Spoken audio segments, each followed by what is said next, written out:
Martin. Good. So I am an executive coach and I work with senior leaders across a number of industries.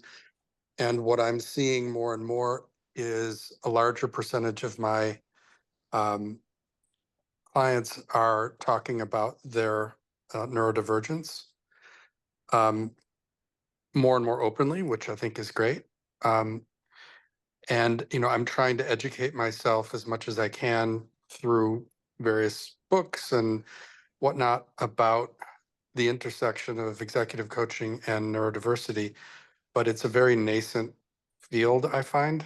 Um, and I am looking to try and make a step change in terms of my own practice.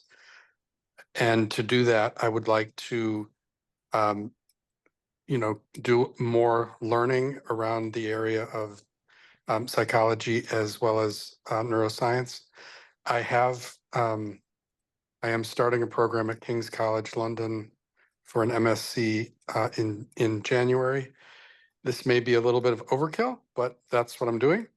But I wanted to get perspective on other things I could be doing to deepen my understanding of neurodivergence and neurodiversity within to help me as a coach. Thanks. Great, thank you.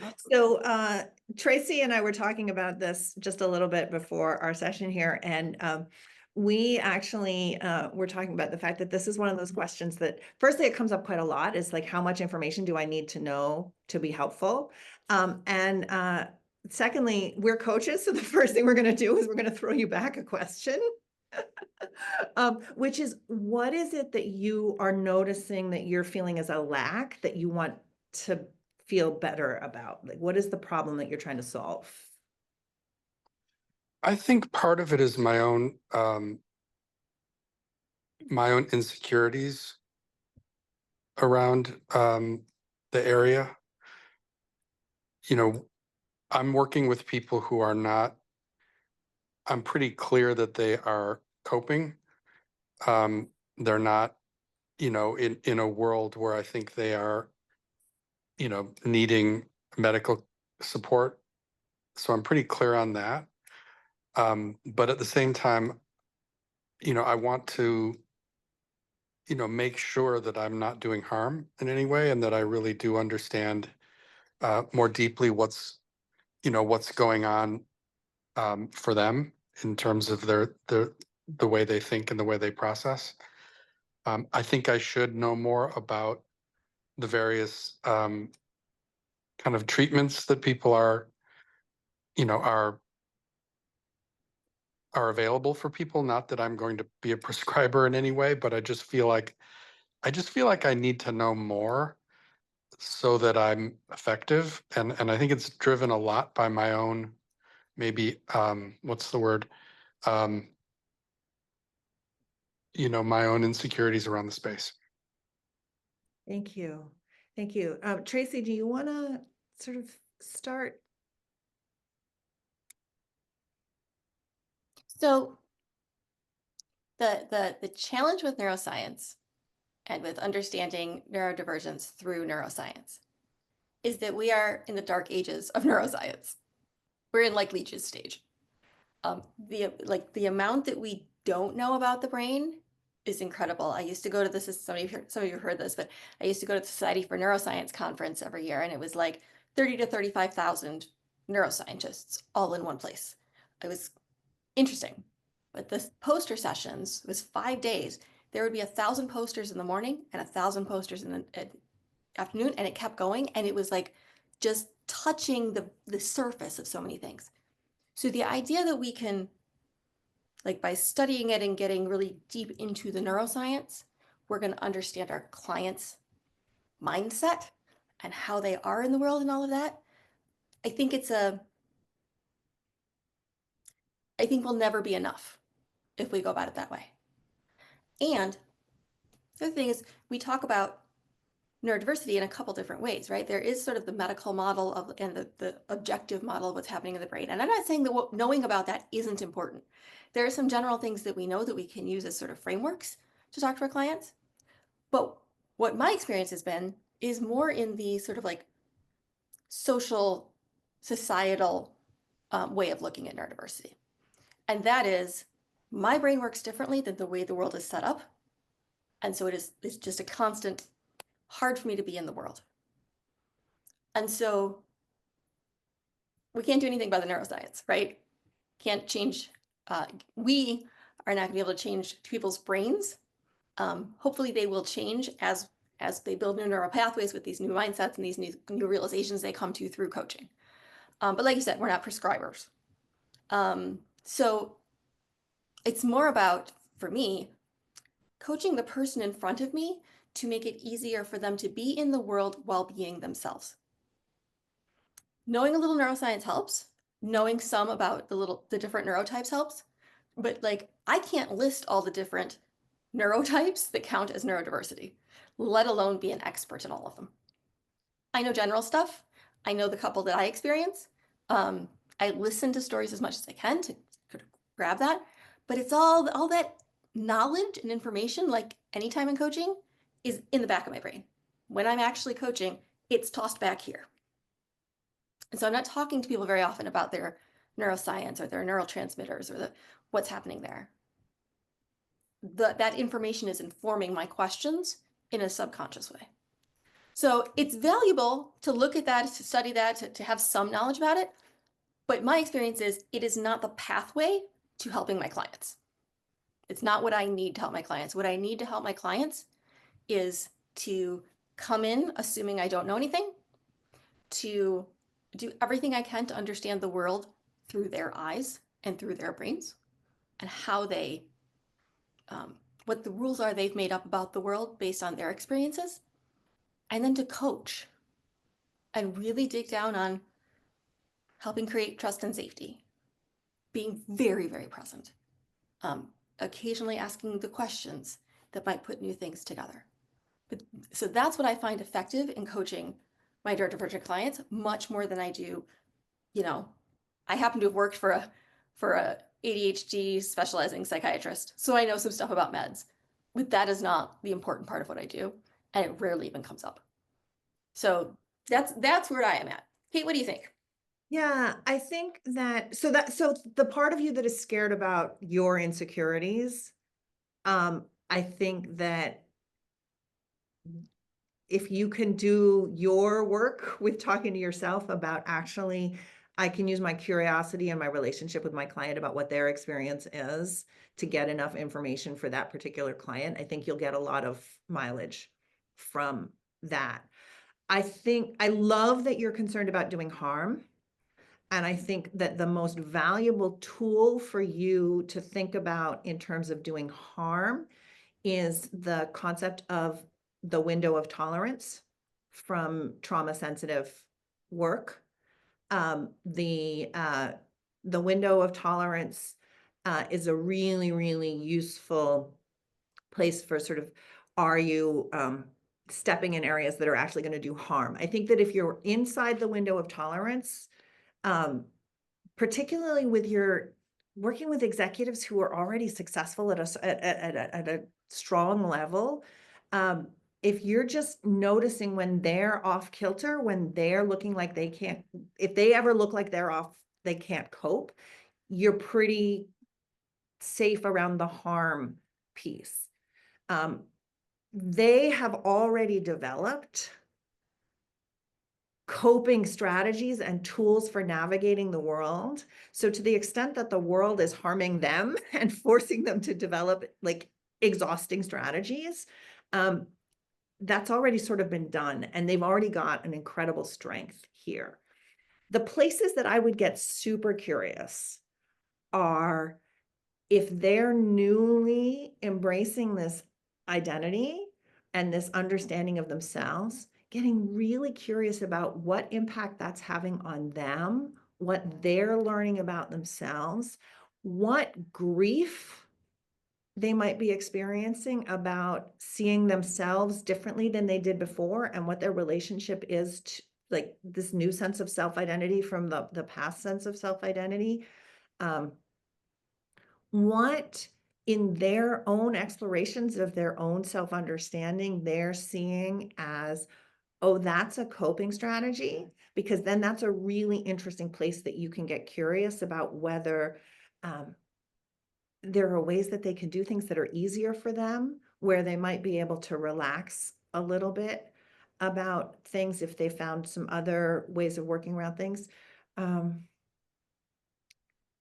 Those are the three places that I would really get curious with people who are wrestling with their own new understandings, is what they're learning about their own coping strategies, their own strengths and weaknesses, and then are there ways of structuring their day and the way that they work and the way that they communicate with people, all of those other things that they'll be dealing with. Are there ways that are less stressful to them that might work? So that's totally not what you were asking for, Barton. Does it help anyway? Not, I was just gonna say, not so we in the have way I not was. answered your question quite No, you have a not. lot of words. No, and I know how to coach, so I don't need advice on coaching. Yeah. So, Yeah. and that's what I feel like you gave me.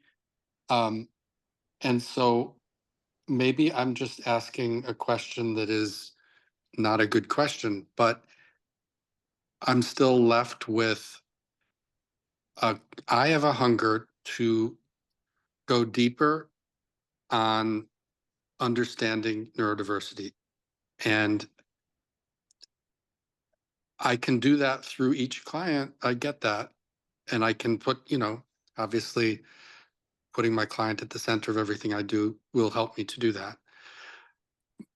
But at the same time, I guess I feel just the way my brain works is my comfort and my effectiveness, I think, will be bigger if I'm more knowledgeable about what we know about these things and not just figuring it out through them. So that's kind of where I am. The thing that I would do in that case is I would actually just follow your curiosity. There's a lot of material out there, Mhm. and I would just follow your curiosity, because there's so much out there right now that figuring out what is like the best, like there's just a lot of really good stuff out there right now. The places that I would look are the people who are talking about alternatives to the medical model. That's the one thing. People who are using vocabulary like the neurodiversity paradigm, that are using, yeah, Heather's putting, there are so many podcasts out there. I'm trying to think Can I whether just they're, interrupt? I was going to say, and some of them are by clinicians who are yeah, like AUDHD psychologists, psychiatrists who figured it out late in life, and they have tremendous resources. yeah. I'd Okay, go is there there before any book or any class. you'd recommend? Any specific ones? AUDHD Flourishing is great. Divergent Conversations, That's Dr. what I was Megan looking Ann for. Neff is terrific. Okay. There's one out of Australia, Neurodivergent Woman, which is really good, especially the early seasons. Positive Disintegration podcast, which is what turned me on originally. There are a lot out there, and there are Okay. quite a few autism as well specific. Thank you. I would also recommend, especially because you're working with executives, on LinkedIn, follow Amanda Kirby, Yeah, I do. Kirby. Okay. I do. Have her Mhm. book Yes. with Theo Dodson. Okay. Where else do I really like to? Trauma Geek has some good stuff, which is Trauma not, Geek's Facebook is terrific, really yeah, great. And which I've is I've done not 2 of her only, courses. I was thinking about Sorry. saying, it's not neurodiversity specific, but most, if not all people, who are neurodivergent have experienced some trauma just from being in the world and having, getting those crummy reflections. So I think that trauma awareness piece with our clients is a key piece to pull in. Good. And the That's other all very thing, helpful. yeah, the other thing that I would put in there is when you're talking about people who have already successfully navigated the world, as well as your clients have, you're almost certainly looking at twice exceptional individuals. And so I would use twice exceptionality as a lens for looking through things. So giftedness as a second neurodivergence. Great. Thank you. And then there are a And couple of as long as we're links that talking about- people have put in the chat. So yeah, those are good. As long as we're talking about what you just said, Kate. Oh, is it? I think it's Katie Higgins Lee. I get the two names mixed up. Is it Katie Lee Higgins or Katie Higgins Lee? Higgins-Lee. Yes. Katie Higgins Lee is great in the multiply neurodivergent, including giftedness space. I know she's got an Instagram where she like says smart things. She's got a great Venn diagram on her website that's been going around for a couple years now. So she's a good resource too. Good. Thank you very much. How do we do now in terms of like meeting what you were looking for, Martin? Yeah, I mean, it's good to know that there are some additional resources I've not tapped into. So I'll follow my curiosity as you suggested. And then I'm doing this course anyway, so that will hopefully introduce me to other folks who can give me more. I can't believe we forgot this. Gifted Unleashed is a great place to learn about gifted and twice exceptional people. Nadia, who is in the square next to you, is the host of that. So Good. check her stuff out. I'm not just I saying will. that 'cause she's here. We were on there once. I was on there a couple years before that, and she's had some really big people in the twice exceptional world on there. So I'm so sorry, Nadia. Of course. Thank you.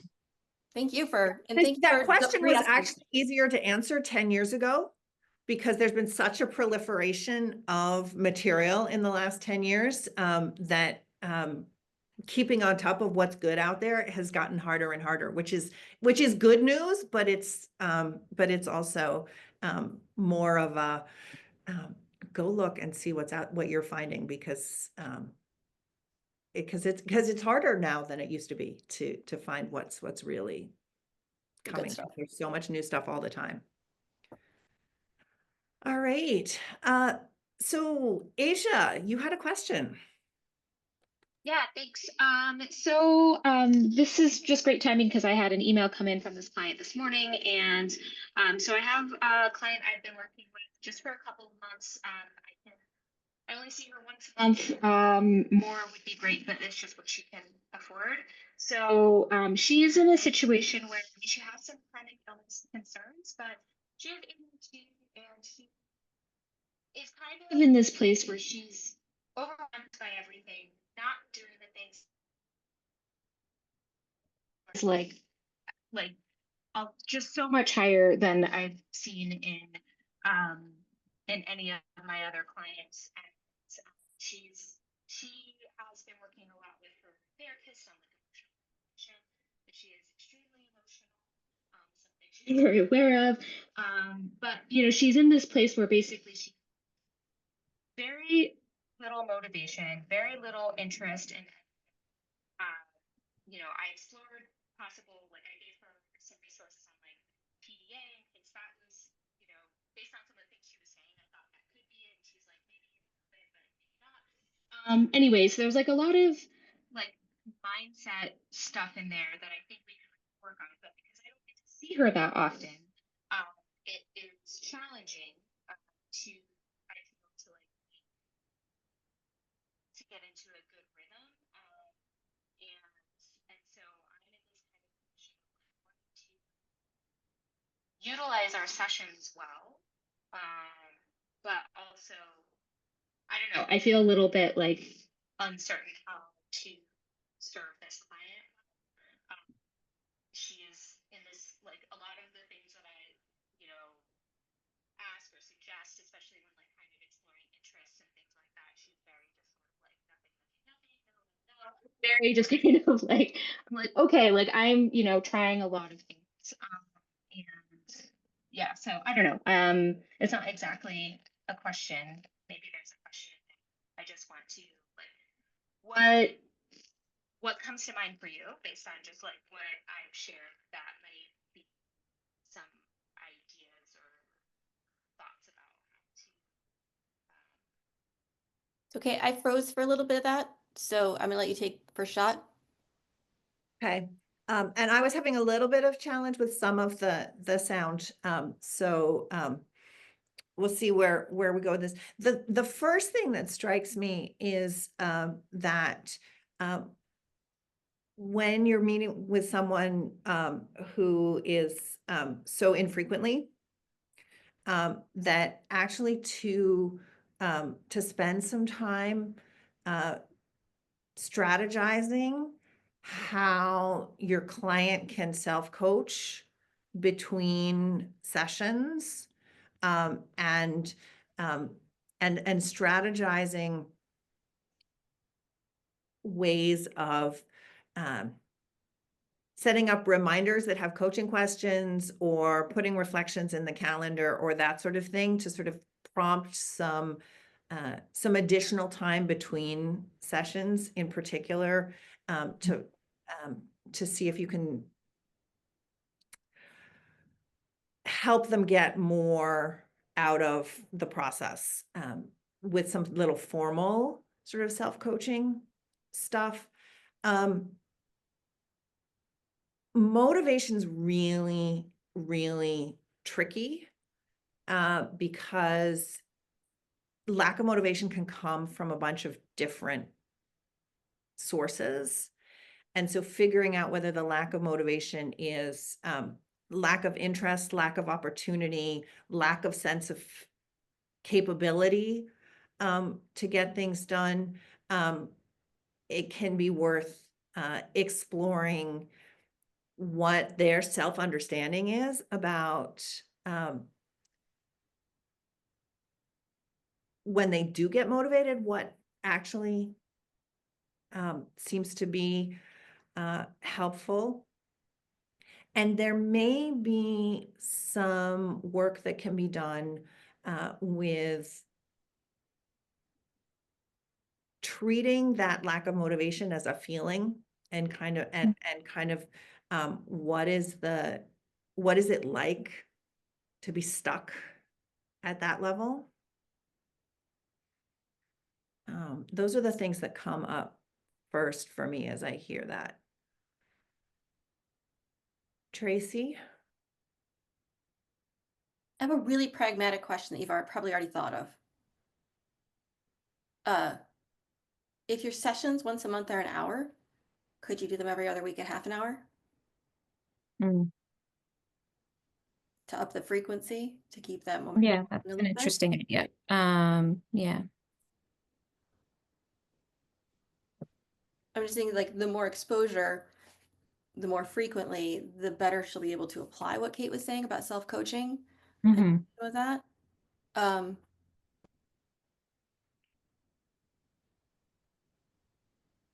sorry, my brain is blank and my screen froze for some of it. So I'm sure whatever Kate said was really brilliant. Thanks. Yeah. Are there pieces of what you said that it feels like you'd like us to do to sort of focus on a little bit that we didn't touch on? I think one thing that just came up for me as I was kind of hearing your responses and reflecting a little was just like, I think the thing that for me is really challenging, and, you know, in some ways I would say, so like even in our initial like discovery call, we were both a little bit like, is this going to be helpful for you with where you're at, and we were both like, let's give it a try, because, she's like, I'm willing to give it a try. And I'm like, me too. So let's try it out. So she, I think part of the challenge is that the mindset is very negative. I think partially because she doesn't have a lot of self-trust, and because she's kind of consistently letting herself down. And so I think, that is hard to work with on one hand, because if someone doesn't have a sort of like sparkle of like feeling of like, I can maybe get through this, it makes it harder to do the work. Because it's like, well, I can't make you do anything, like, so I think part of it is like, there's a mindset piece. And I think that's also where I'm just like, if I only see this person, once a month, like, there's not enough opportunity to reinforce some of those ideas. So I don't know. So I think part of it is just about this like kind of negative mindset. What is their relationship like when with that negative voice? Do they see that negative voice as a way of that's getting in their way, or are they caught up in it? I would lean more towards thinking that she's probably more caught up in it, and feeling like that is just her truth, you know? Yeah, because the other place that there may be work to do is actually to reflect to her that what you're seeing is that her self-talk is that she's stuck and that there's no hope. Mhm. And if you can, there's a way of using that to sort of unlock some of the feelings of sadness and frustration and that are underlying that self-talk. And if you can reflect and ask her how that makes her feel, and if there's anything there, there may be an invitation to what kind of self-compassion practices might help her. Mhm. Because and you can name, for coaching to be effective, we have to be able to tap into the part of you that has willing to try Mhm. and has at least a glimmer of hope. And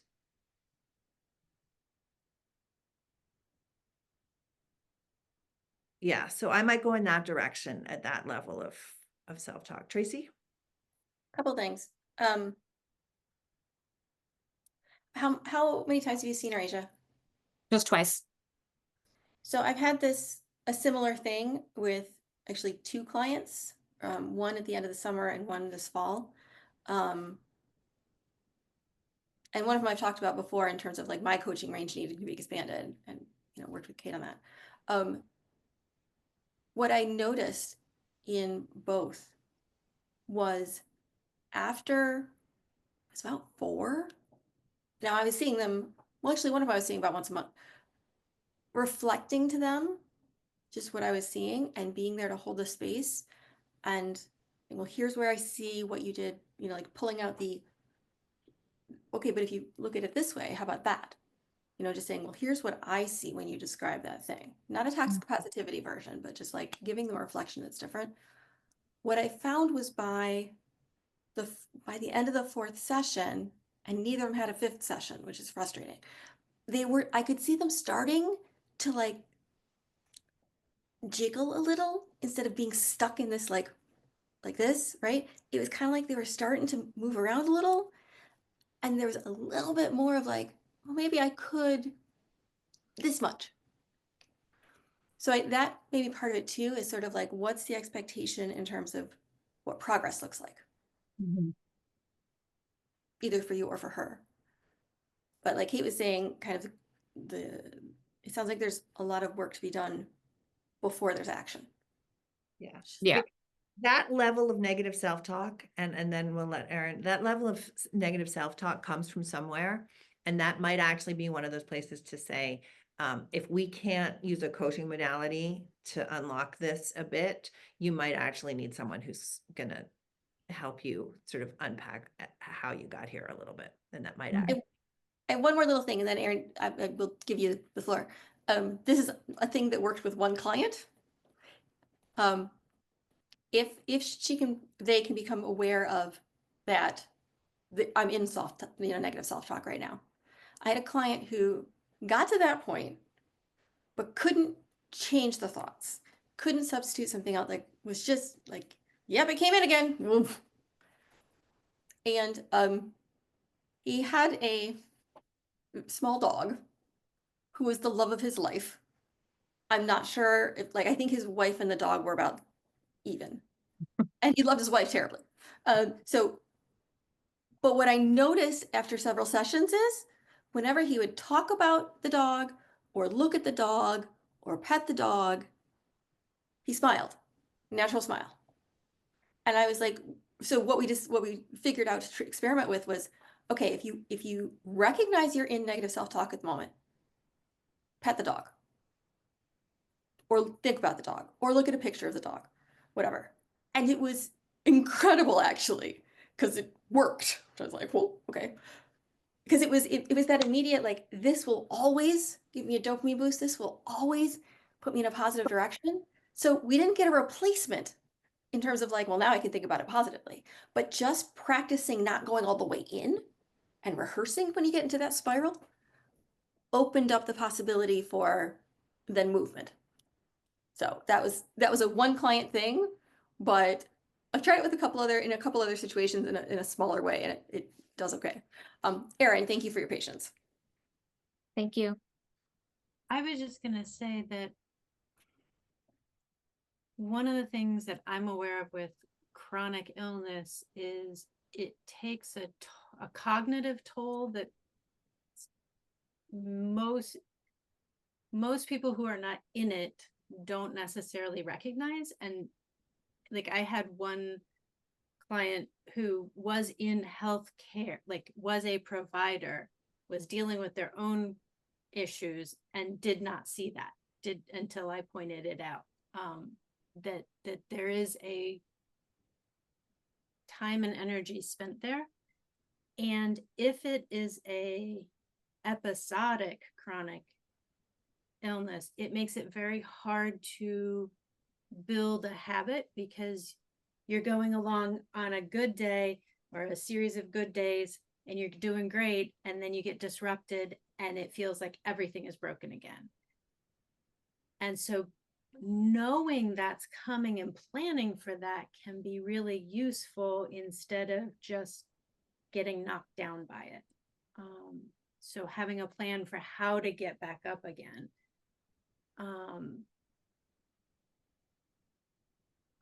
When you can't just fix it, which is really hard.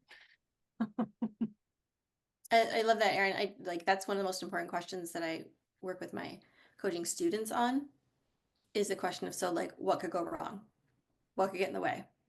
And having that contingency plan so they don't just throw the whole thing out. And sometimes saying to them, okay, now, if this doesn't go well the first time, what are you gonna do? Okay, I'll try, like, and making, you guys know, I frame our action steps as experiments in my world. And so it's like, okay, if it does it once and it doesn't work, that's one data point. Do you decide something based on one data point, or do you collect more data? Okay. So that like actually being very, very overt about it, but also like that contingency plan that Erin's talking about, okay, well, what's could get in the way? What are you going to do about it if that happens? Or you're planning to do it at this time. What's your backup? Love that, Erin. Thank you so much. That How are helps. we doing, Asia? Oh, sorry, Kate. I was gonna say that actually also helps with sort of motivation in general, is sort of having that, it gives you a sense of competence. And that helps the body go, okay, I'm willing to try. Yeah, no, I appreciate it. And Erin, thank you for that additional perspective. It's really just a good additional nugget to consider. So appreciate that.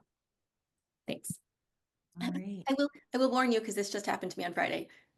When I'm doing that part, I feel like I'm being so pedantic and so micromanagey to be like, okay, well, if that, then this, sort of walking through. And also, if I don't do it, like, my clients are less likely to do the thing or to feel themselves successful. So I'm just warning you that it may feel like, oh my God, seriously? I feel like I'm an inquisitor, but it helps. How did we do, Asia? What's lingering? No, I think that's good. Ultimately, I mean, I did get some good food for thought, so I appreciate that. And I do think that part of it, I think, is frequency, and part of it, I think, is time, since I haven't worked with this client for very long, but I also, I want to make sure that it feels like a worthwhile experience for everyone. So thanks for the idea of twice a month. I didn't, at 30 minutes, I didn't really think about that. So I hadn't thought about that idea. So I'll see if that's something she's up for, and just see how it goes.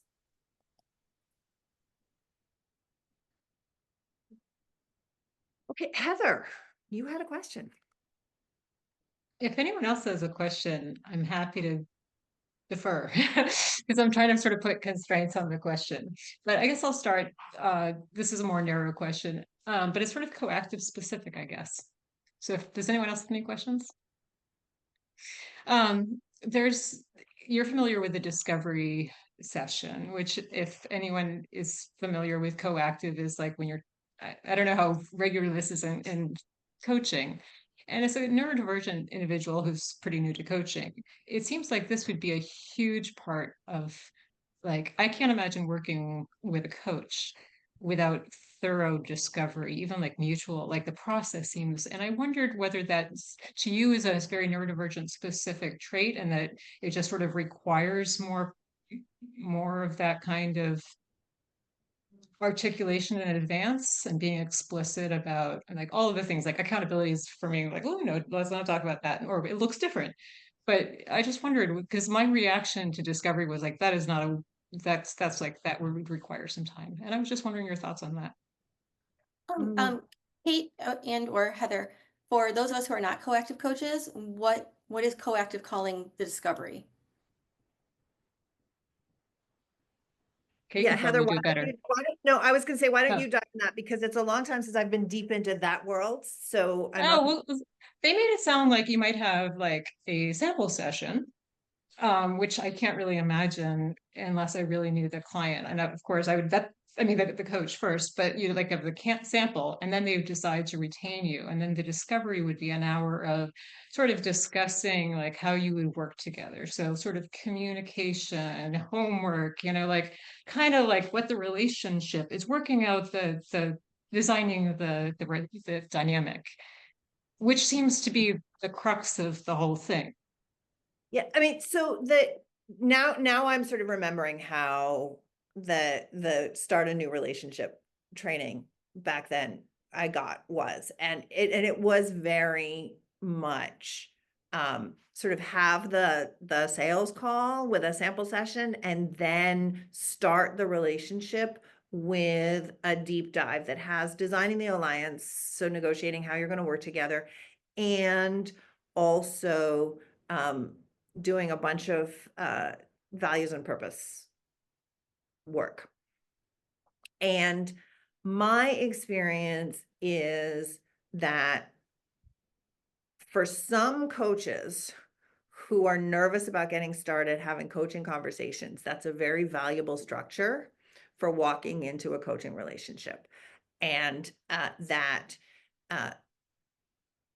it's massively overkill, and it was overkill for me at the beginning, that what they're trying to get to is you need to build trust and safety in the relationship, and you need to get a sense together about what it takes for the relationship to make the client safe enough to be courageous. And I actually do all of that in my sales call.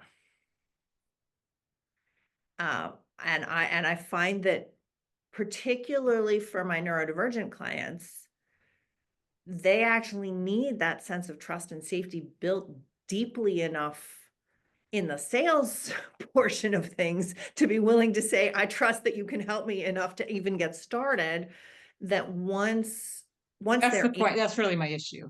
yeah. And so once they're in, I just go straight to, now let's coach about what's the most important thing. And I don't mess around the boat, and I bring the values and the purpose work in when it seems to be relevant to things. And I'm negotiating how we're working together every time it feels like things aren't going well. Minute by minute, if that has to be, if we're working in difficult things. So I find that not doing a sample session, but having a coach-like conversation where you coach the potential client through the question of, do I want to work with you? That's what I was getting. Okay, perfect. That's a much more powerful way of building trust. Now, in order to do that, you have to be like, I actually genuinely want to know whether you think that you can be courageous in conversation with me. And you have to be completely managing your own sense of, if this is not a great relationship for you from your perspective, it is not a great relationship for me, and I don't want you as a client. And that, and if you come from that place and then have a conversation, and the question of what do you need to know from me is part of the conversation. What do you need to know about me? What do you want to know about me? Is part of that conversation. I find that my neurodivergent clients are skeptical of experts. And so that conversation before you even get started goes deeper. Yeah, and the work that I want to do is it's that kind of like coaching developmental work that gets really close to the line. So it's all about trust and feeling like you understand there's attunement there. Yeah. And so I would not worry about starting slowly if you've done all that work before you've decided to engage the relationship has been said, yeah, we're going to do this. Yeah, that multi-step thing is great for coaches who are not sure about their ability to build trust and safety, and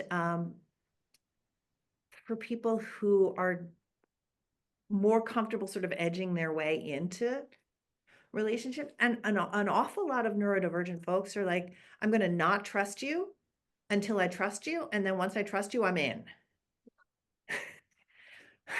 Yeah, so it's a different dance. Thank you. Yeah, that was my sense. And I assumed it was a pretty neurodivergent thing. And honestly, some of it's like PDA and gifted and stuff, but trust is very critical. Yeah, and the PDA, one of the things that I sometimes say is I treat all my clients as though they have PDA, even if they don't have PDA, and then it makes it it makes it impossible not to be trauma sensitive if you assume that all of your clients have PDA. But it means that I always feel like I'm in integrity with my processes around enrolling clients, because so many neurodivergent folks have either I distrust all experts, or I'm looking for someone to tell me exactly what to do kind of pieces. And so for me, holding that trustworthiness in myself is really, really important. And that second part, I'm going to save for another Q&A, because that's the trick that I think that there is an element of which, like, I want to do some career stuff, and it is, you know, our fundamentals person said, this is the kind of question a friend would answer for you. You'd go to a friend, not a coach. And I'm like, but for some of us, like, we don't really necessarily find the person who can answer that career question. Like, you want the mentor. And if you don't have that mentor, and so it's being able to communicate that without telling them what to do. It's the leading instead of the telling. Yeah. Yeah. That, and happy to dive into that a little bit as further on. Naja's question in the chat about says, do you charge for these sales calls, and how long do you schedule them? I don't charge for them. They are absolutely a sales call. They are and so I don't charge for them. I schedule them for half an hour. I know that I can get through everything that I need to get through in half an hour. I think I used to schedule them for 45 minutes. And then I do sometimes have people who want a second one, and I always say yes.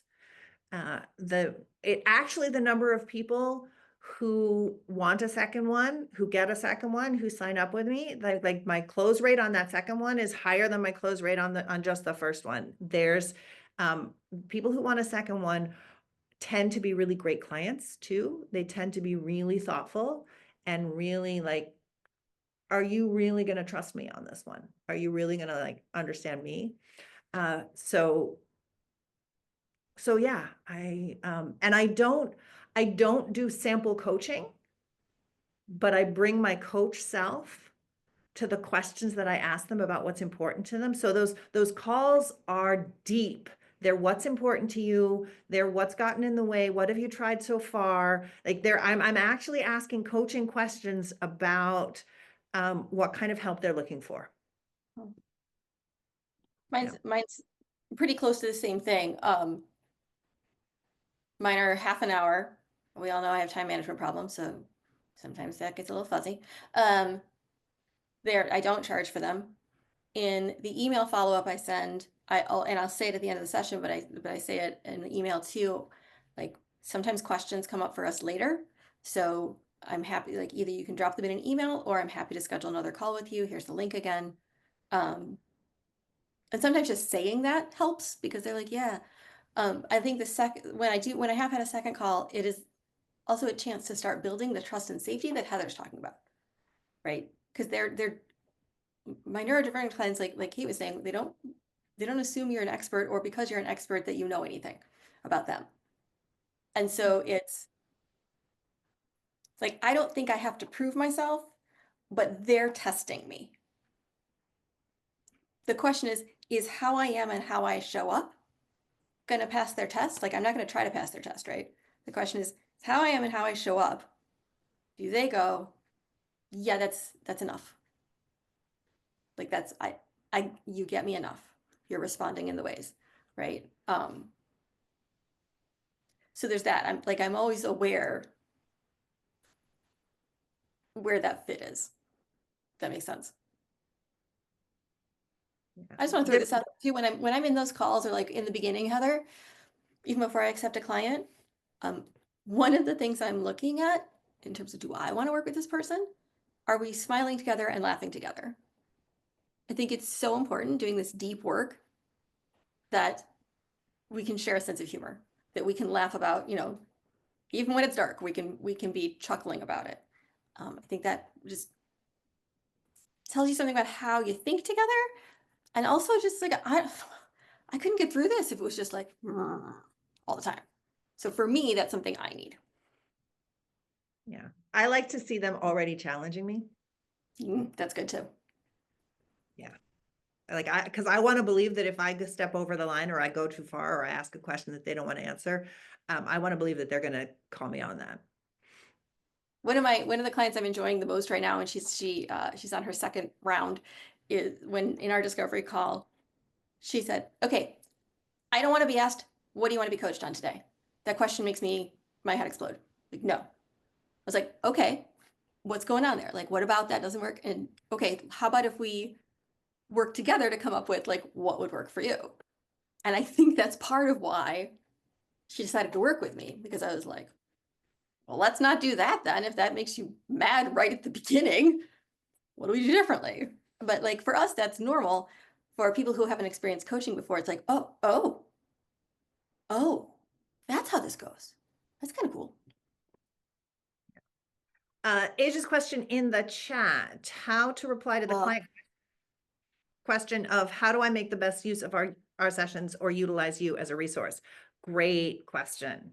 One of the things that I like to talk to my clients about is in that sales call, they tell me what's really important to them. They tell me what it is that they're working on. It is then my job to hold on to that vision. And then when they come to session, it's super valuable to bring to session whatever it is in their life or in that part of their life. So if they're coming to me for work-related stuff, whatever's going on at work, whatever's going on right now that's alive, that's a problem, if they bring that to session and we start by focusing on what problem is alive now, and I hold the big picture context in my brain as we navigate the current problem, they get the short-term help on the, like most of what people come to coaching for is stuff where it's a lot of little incremental changes that add up together. And so if they bring what's active and alive for them today to session, we talk about what really matters to them. So their learning is going to be at maximum because it's going to be really practical right now. So their interest-driven learning is going to be right charged because it's alive right now. And so they bring the current problem and I bring the context of, is there a way that we can use this problem where we solve this problem in a way that makes it more likely that this bigger problem is also going to get solved. And I keep that context and they bring that. That's what I like to talk to my clients about in terms of getting the best use for me, is not to stay at the big picture level for them, to stay at the what's going on right now and trust me to hold the bigger context for them. And then I have to prove that I'm trustworthy by, in the conversations about the current problem, bringing in the context and asking questions like, so now that we've talked through this, what are you learning that might be useful about, and then naming the bigger problem and bringing that coaching question in. So that using me as the place to hold the big picture while they work through the details is one of the things that I talk to my clients a lot about. Tracy, thoughts? So I'm always, I'm challenged by this question when I'm asked it, because it sounds like I'm the expert, which I know they're going, I haven't been coached before, so I don't know how coaching works. So like, how do I do it? And I'm paying money and like, I want to be efficient about this, etc. And also I'm like, well, I don't know, because I don't know you yet. Right. So to me, it goes back to the whole like, okay, so what do you want out of this? Where do you want to be at the end of this engagement? What are some ways that you work well? It's sort of going back to the question that we're talking about from Heather, is sort of like, let's figure that out together. Because utilize you as a resource could mean a lot of different things. The best use of our sessions, like the whole point of what we do is that is a different answer for every client I have, right? Like some clients, the best use of our sessions is to get to, an experiment, an action step, something that they can take away, like that's what they really want. And some of my clients, it's like, honestly, there's a couple times where I've like gotten to the end and gone, well, this was a stupid session. Like we didn't do anything. I'm so like, I'm like almost ready to apologize for like not doing a good session. And they go, this was so helpful. Like I have a lot to think about this week. And there's no action step. There's just been exploration and self-awareness and like new perspectives. So like that's the best use of sessions for that client. So I will call out and say, I'm not dodging the question, but there isn't one best way, right? So like, let's talk about what you need out of this. Let's talk about what do you mean by a resource, and see what it is what that question means in this relationship. How's that landing? All of it. Yeah, sometimes I will take that as a question like that as the topic of coaching for the session.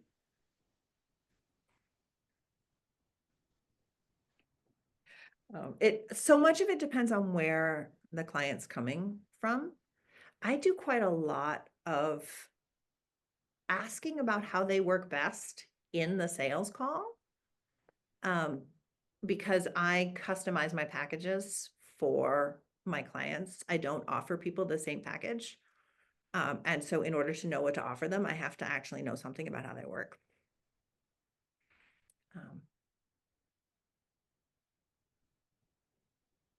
Does that help?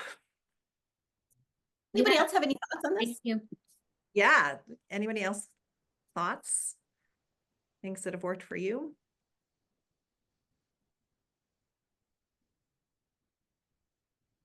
Cool. Okay, what else? All right. So does anybody else have other questions? Or what other questions do people have that we might want to talk about today?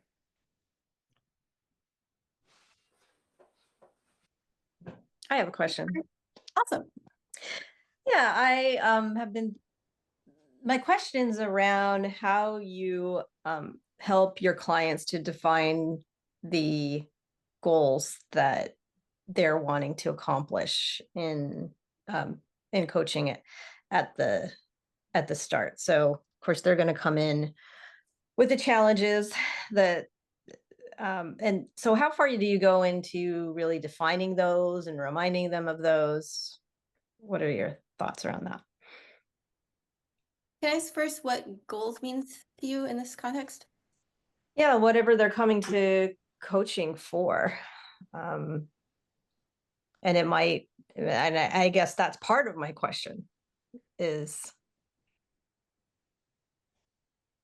Tracy, do you want to have a, Yeah, First- so this is just a me thing. Kate kind of chuckles at me. I don't use the word goals with my clients. You've probably heard me say that before.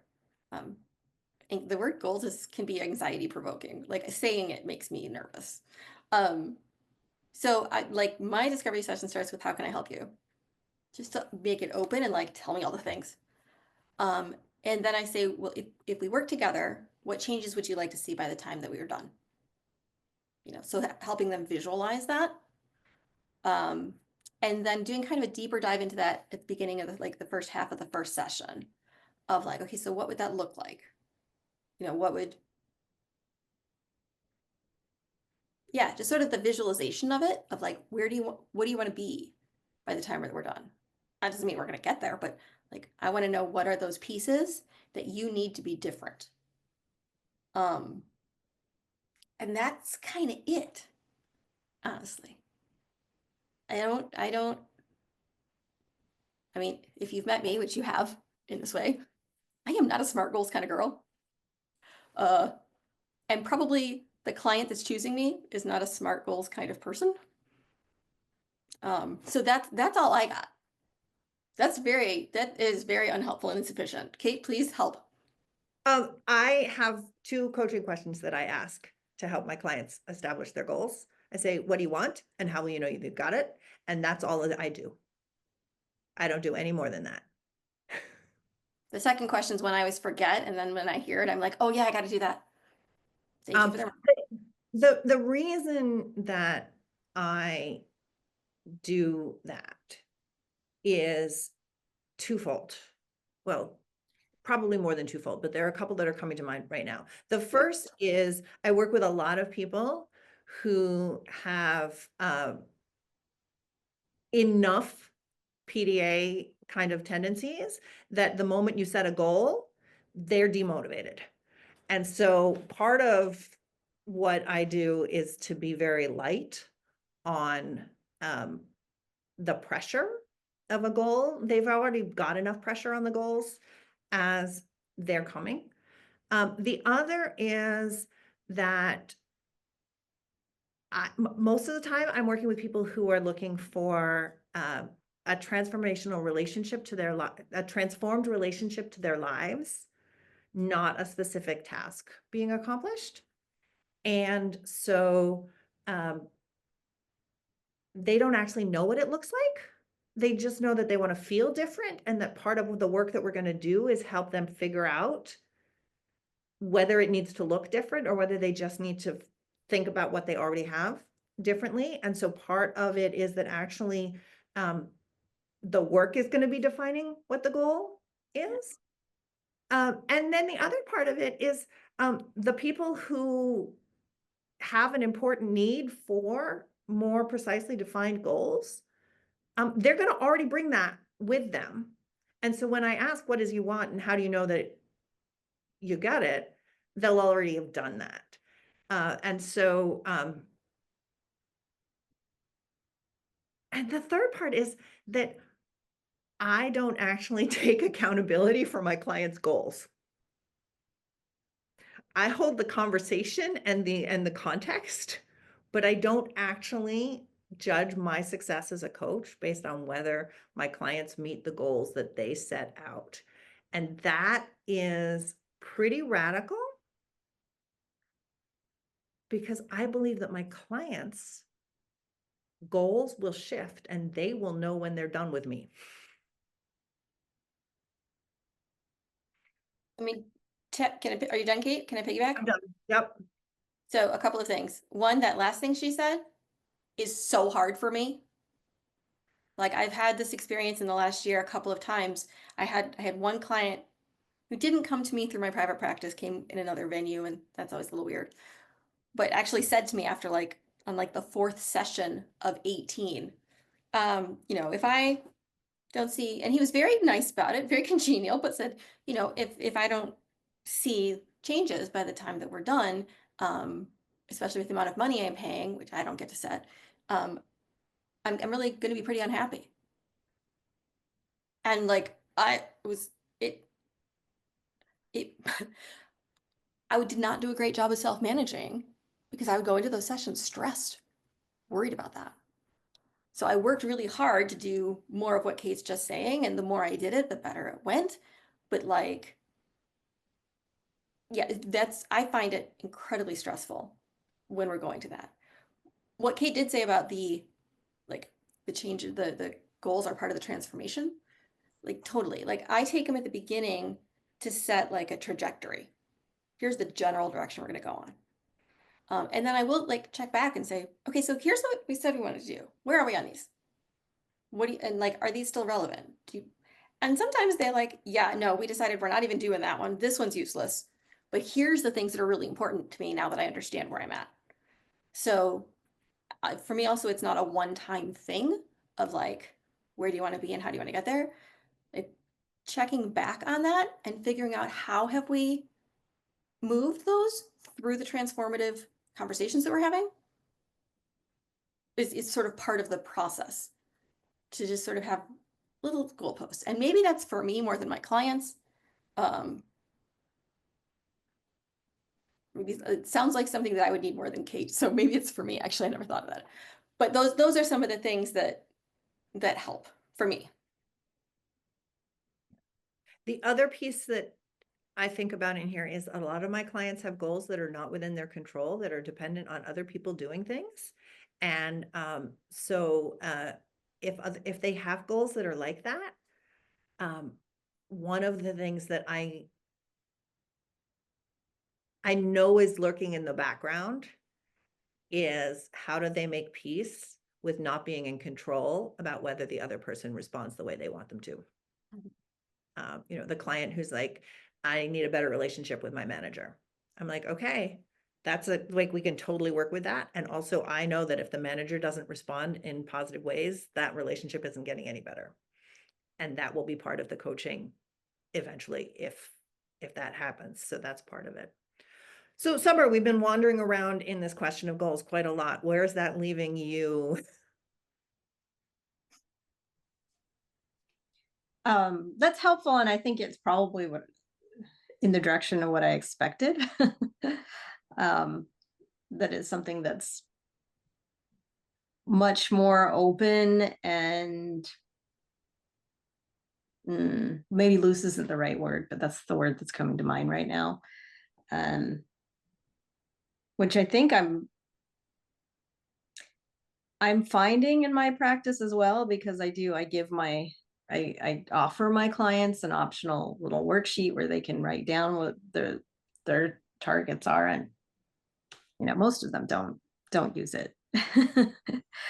Some of them get really ambitious about it, but they're, like you said, probably people who would have found a way to do that anyway.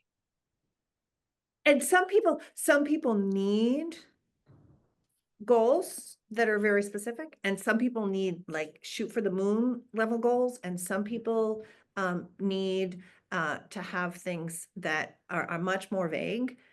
Some people, the real goal is I need to actually figure out whether I can be happy in the circumstance, or whether I need to change my circumstances. So sometimes there's a qualitative goal that is, it's hard to measure, and sort of actually learning how to like check in and sort of go, how do you know, how much of that feeling is enough? Yeah. And you're right. They often really change, someone will come in wanting to work on their performance at work because they're on a performance improvement plan. And then 2 months in, no, they really want a divorce. So, yeah, it's such an alive process, I think, is what it's got its own life to it, is I think what I'm taking away from this that can't be, it's like trying to to control a life. And that's really hard to do because there's so many factors involved, and it's changing all the time. Yeah, it gets complicated when you're working in situations where you've got a sponsor paying for the coaching, and the outcomes that the sponsor might be hoping for might not be where it makes sense for the coaching to go eventually. And so you need to have if you work in that context, you need to have policies and procedures about how you work with the sponsor that are really important. And that's really important. Yeah. Probably one thing that's just my personal experience. Way back when I first met Kate and we were having our sales call, and she asked me, I don't know, she probably didn't say, what are your goals? But she's like, what do you want to do? And my answer was simply, I need to develop. I've been stagnant and I need to develop. Like, there's a concrete goal, right? Like, oh, clearly I know what we're going to do in the sessions, but that was all I had at the time. And that's what we did. So back to that whole, like what Kate said, they may not know what it looks like in the end. Like, I may ask the question and I'm okay with them not knowing. I'm sorry to jump in, but I keep on thinking of the serenity prayer and the idea of Kate being like the person, or the coach being the person who's helping the client discern the wisdom, it's because it is so hard sometimes. And that's exactly what you said, but not using those words. And I remember when I was first introduced to that, I was like, that doesn't help me. I don't have the wisdom piece. I don't have wise friends, but that discernment is so much of what a good coach could do, I think. Yeah. Yeah. I think of that a lot because so much of what people come to coaching for is interpersonal. So little of what people come to coaching for is really just internal. And so the question of, what do I change? What do I adapt myself? What do I try and have influence over? How much energy do I have to do with these? What do I just try and make peace with? And if I'm trying to make peace with it, how do I do that? All of that is so complicated and can get really messy. And particularly for our neurodivergent clients, it's a really active question. The how much do I try and change to fit in? How much do I build a life that is outside the norm? How much do I engage with people who just think I'm weird? I mean, all of that. Or accept that a relationship like this, like what one might want, is not going to happen, or it might not happen. And accepting that, for example. Right? Like the parent who is like, how do I convince my mother to not treat their grandson this way because their grandson has PDA and the grandmother's expectations are making the kid have a meltdown every time? You might not actually be able to.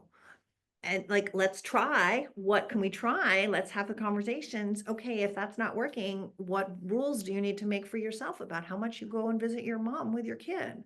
Right? It gets complicated and messy. Yeah. I think of it as especially because so many times in those kinds of situations that we're talking about, the client feels they don't have any control. They feel like they're just stuck, kind of victim-y, not meaning to be a victim, but just it feels like things are happening at them, right? And so the question, I don't ask it this way usually, but the question of where can we find some agency fits right into there too, right? In where can I control, influence, whatever. But that's sort of and as soon as they can find that corner of here's what I could change, or here's what I could do, or here's what I could think differently, I see their whole everything switch into more relaxed, into more got it. So that's one of the ways that I think about it is okay, where do you have agency here? What do you want to do with that agency? Also, because I'm the one who plugs things, Kate was talking about are you with people who look at you like you have two heads, or do you want to be with those people, and what's the decision about how much you want to do to fit in? We have a masterclass reprise coming up on Thursday at 1 o'clock Eastern on coaching for communication across neurotypes. We're going to talk about double empathy. So we would love to see you there. End of plug. All right, so we've got about 15 minutes left. Any other question that people have? We've got probably a quick dive on something.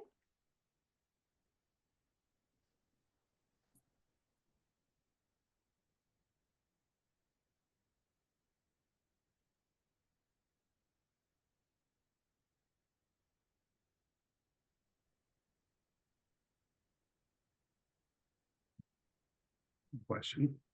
Yep. Your phone. Hello.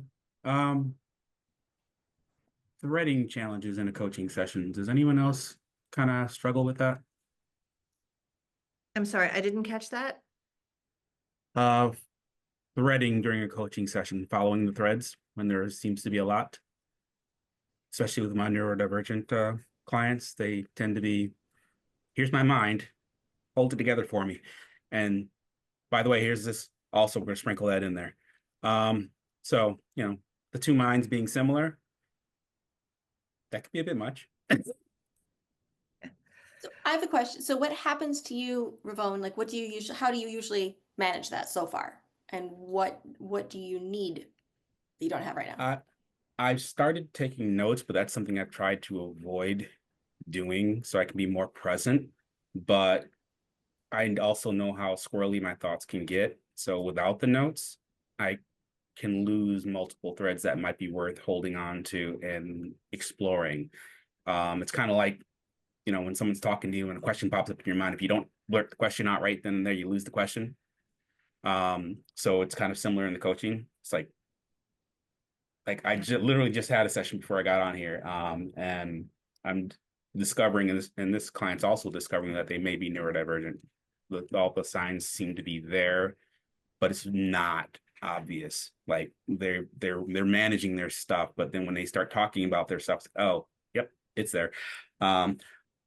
So when we were working through stuff, like they jumped from one topic, but another topic which was similar to the topic. So there was like so many threads and they all weave together and they all link to the same base thread. But it was just like, if I don't write this down, there's no way I'm going to be able to ask it a single question because everything's interesting and everything's everywhere. Tracy, do you want to have a start or?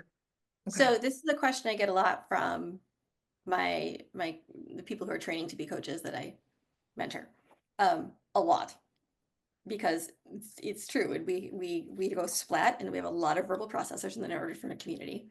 And it's just like, how do I, so some things I've heard people do is just like write down one word or something like that in their notes.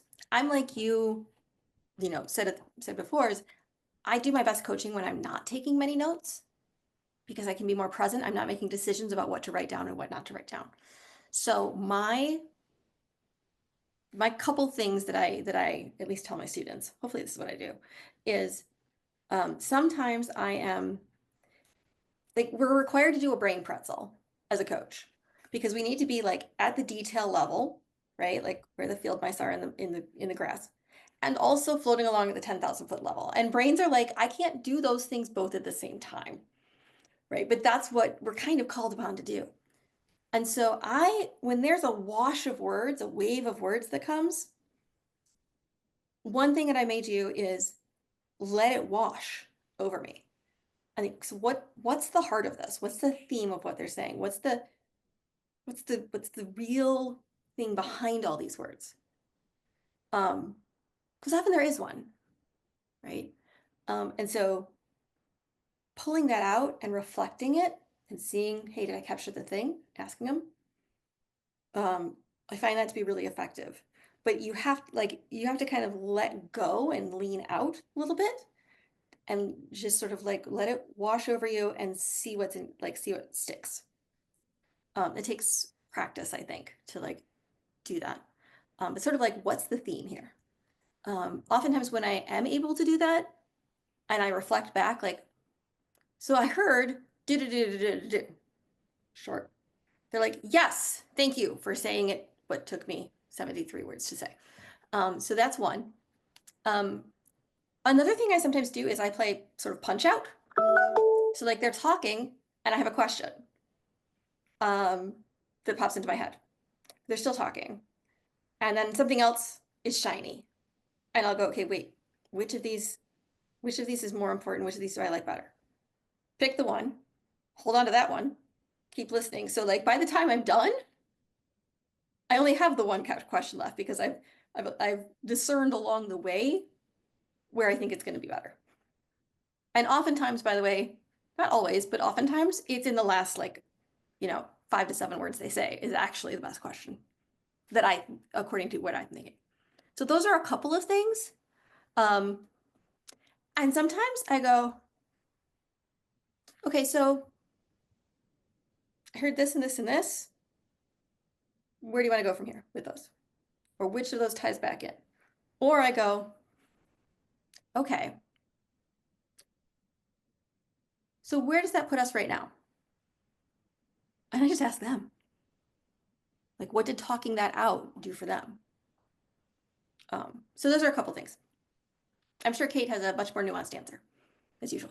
Not more nuanced, just some other things that I put in there. The letting it wash over and picking out the themes is definitely a thing that I do. The things I take notes on are if there's a metaphor or an idiom that is interesting, that might not be how normal, like a popular culture would use that language, that there's a metaphor or an idiom, those I come down on because those ones I want to go back to if there's a piece, because there's often juice in those. I trust that if I keep the context of the big goal in mind, there are no wrong avenues. So it doesn't matter what I pick in terms of questions, there's usefulness in there. So I don't hold myself responsible for hanging on to all of those details. And one of my favorite questions after the threads seem to have gone quite a long way is, so how does this relate to, and then the big question, and make that, and have them pull the theme and connect the dots.